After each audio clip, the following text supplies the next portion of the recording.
Tonight, 6 people are now charged with a huge fraud and bribery scam targeting food stamps. Listen to this.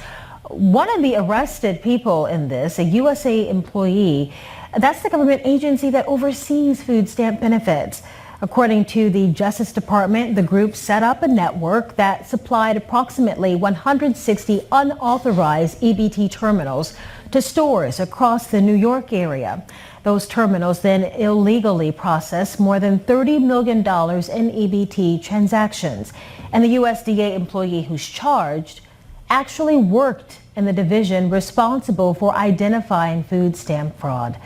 Like, let's be honest, like I'm pretty sure most of us are not shocked by this, right? Like when you're talking about like these government programs, when you're handing out benefits, there's no surprise that there's like some type of fraud. Like we know that, especially when it comes to like government programs, we know that there's a bunch of fraud, especially like when it comes to like any program where, just government is handing out money, right? You could look at during COVID, the PPP loans and stuff like that, how much fraud there was when it came to that, right? Because it's when the government is getting involved and they're handing out money, it's so unorganized and it's so easy to, just find ways to commit some type of fraud. I mean, eventually you get found out, but it's just that it just goes to show you that like the way the government handles money and the way they're organized, like it's just so easy to commit certain type of frauds and abuse. And that's why it's so important to make sure that, you're doing things the right way.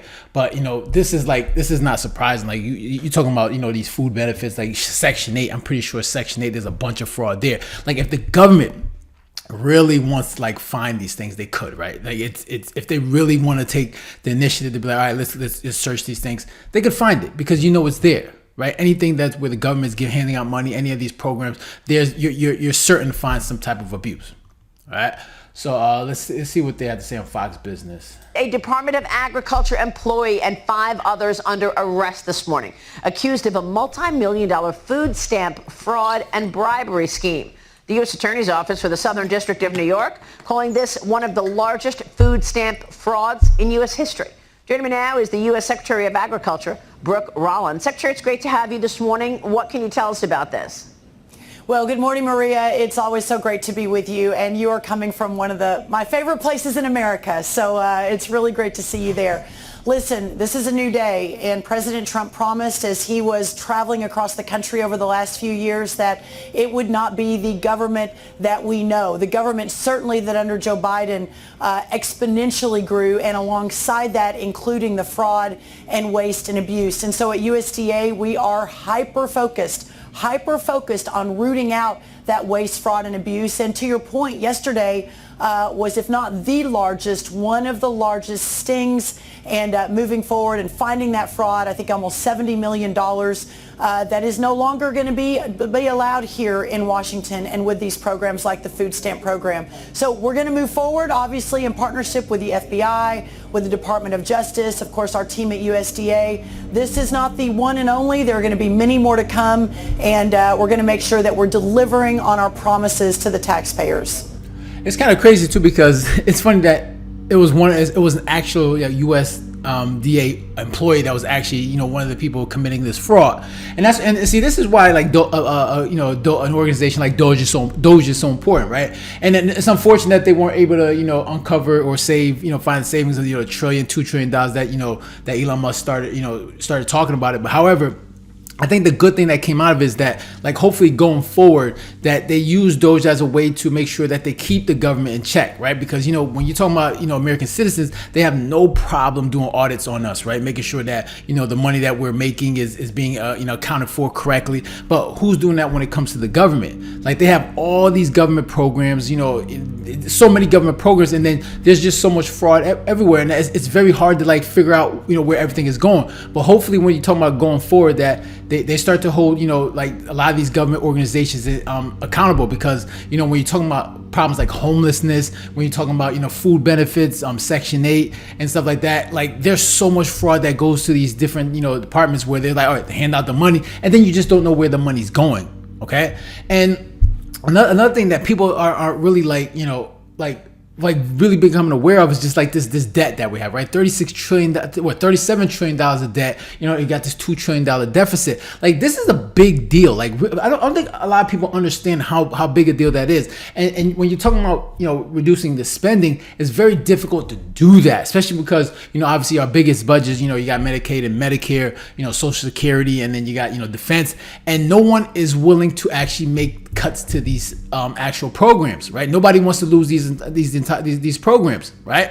And in order to balance this budget and make sure that we're reducing this debt, like, you're gonna have to make hard, tough decisions. And, you know, Trump and, you know, obviously the Republicans are trying to get this spending bill done, and obviously they're having a lot of complications because, you know, you got Republicans that has constituents that need Medicaid, and then you got the other side of Republicans that want to make all these cuts, and they're saying that you're not making enough cuts. So it's obviously a difficult thing because it's so difficult to get rid of these programs once they're implemented, right? Because we all know that when it comes to Medicaid, like, there's a lot of people that are on there, like, abusing the system that can work, that are on there and just sitting on their ass, not working, just taking on taxpayer dollars. So, I mean, obviously, when you come to this government spending, man, it's a big mess. It's a big mess, and it needs to be cleaned up. And to see something like this, $66 million, in the grand scheme of things, is like, you know, based on, you know, if you look at our deficit and amount of debt that we have, it's really not that much. But $66 million